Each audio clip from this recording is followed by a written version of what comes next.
చేస్తున్నారు. జరుగుతోంది. బీజేపీనే దీని వెనకాలుండి నడిపిస్తే ఖచ్చితంగా జగన్ కి మామూలు ఇష్యూ ఉండదు. అది సిబిఐ ఈడీ దాకా వెళ్లే పరిస్థితి ఉంటుంది.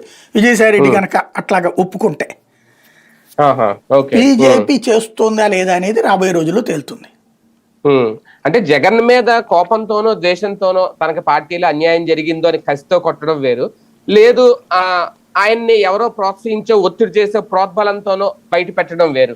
అంటే నిజంగా అలా జరిగితే ఇంతకుముందు ఆయన చెప్పిన మాట, నేను ఎవరికి భయపడను, ఒకరికి భయపడి రాజకీయాలు చేయను, అసలు రాజకీయాలే చేయను, రాజకీయాల నుంచి వెళ్ళిపోతాను అన్న మనిషి మళ్ళీ ఎందుకు ఒక్కసారిగా మళ్ళీ బండి టర్న్ తీసుకుని వెనక్కి వచ్చారు అనేది అంటే చూడాలి రేపు పొద్దున ఏం మాట్లాడతారని. ఎందుకంటే మొన్న అయిపోయిన దాని గురించి అప్పుడు మాట్లాడుకున్నాం.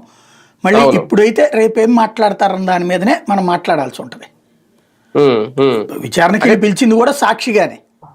అవును, అది కూడా ఏంటంటే ఇంకే ఆధారం దొరకలేదు కాబట్టి ఈయన ఇచ్చే ఆధారాన్ని బేస్ చేసుకుని తదుపరి దర్యాప్తు చేద్దాం అనుకుంటున్నారు వీళ్ళు.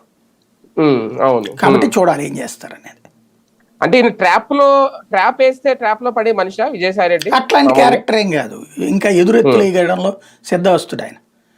ఎత్తులకి పై సిద్ధవస్తుడు.